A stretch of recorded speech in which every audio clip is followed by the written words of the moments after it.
Assalamualaikum warahmatullahi wabarakatuh. Halo rekan-rekan trader, selamat datang di edisi Trading Tips kali ini, di mana pada malam hari ini kita akan mencoba untuk menyajikan sebuah snippet dari live streaming kita pada hari Jumat yang lalu.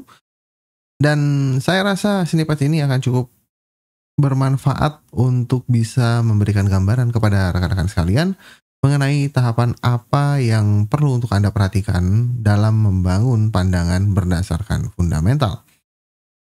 Saya harapkan snippet ini akan bisa bermanfaat bagi rekan-rekan sekalian, dan seperti biasanya, sebelum kita masuk ke dalam pembahasannya, saya ingin ingatkan kepada rekan-rekan sekalian jangan lupa untuk melakukan like dan subscribe video ini, dan juga nyalakan tombol notifikasinya agar Anda tidak ketinggalan apabila kami mempublikasikan trading tips yang lainnya untuk kedepannya. Oke, langsung saja kita masuk ke dalam cuplikannya, dan selamat menikmati. Data itu kan sebetulnya hanya komponen ya.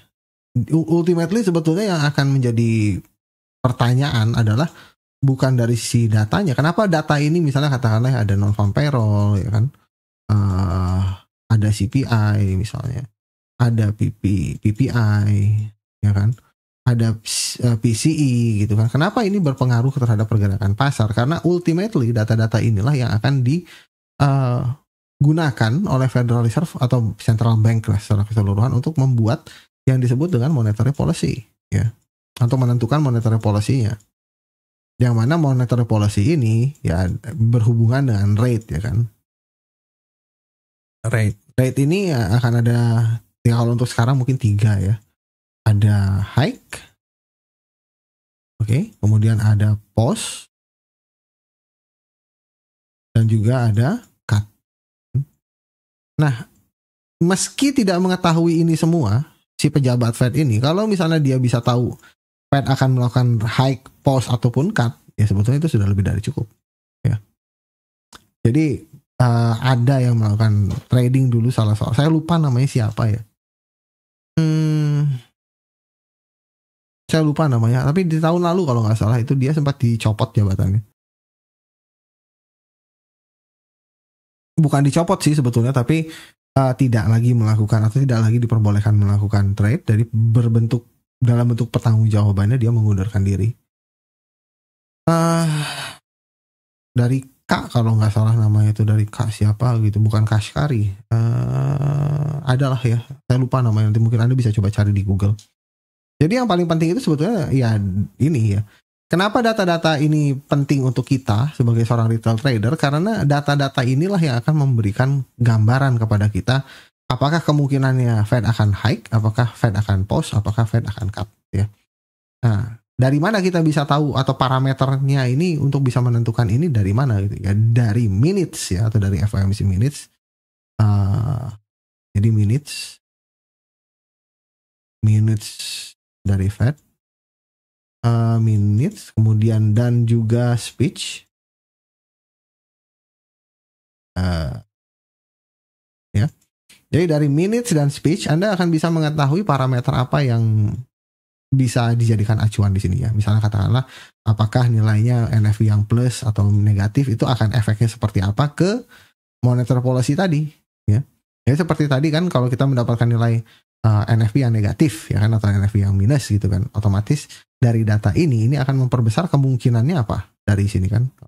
Kita oke, negatif nih, apa sih hubungan dengan NFP negatif dengan monetary policy? Oke, dari monetary policy ini akan ada kemungkinan perubahan atau ada kemungkinan adjusting. Otomatis rate kan jadinya. Nah, dari rate ini apa yang kemungkinan terjadi? Pausing. Oke, jadi karena pausing ini ya inilah ya. Jadi kita bisa, kalau hiking kita sudah tahu bahwa ini akan bersifat dolar untuk bullish misalnya ya. Kalau pausing ini akan bersifat untuk dolar bearish, karena apalagi kalau cutting seperti ini ya.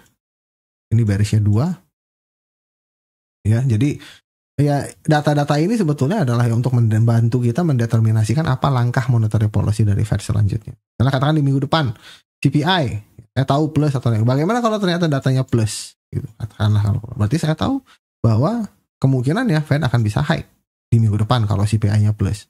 Apa yang terjadi kalau Fed hike? Kemungkinannya dolar bergerak naik ya. Jadi sebetulnya seperti itu.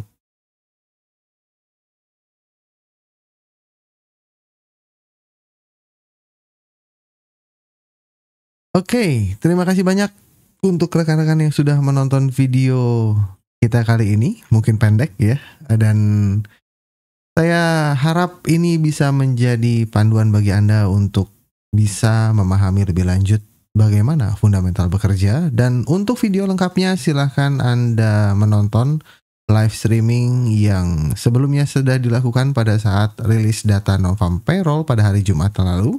Dan apabila Anda ingin bertanya ataupun juga ingin berdiskusi lebih lanjut untuk kedepannya, silahkan ikuti live stream kita di YouTube TradingView Indonesia, yang mana biasa kita lakukan setiap hari Minggu, Selasa, dan Kamis pada jam 8 malam waktu Indonesia bagian Barat.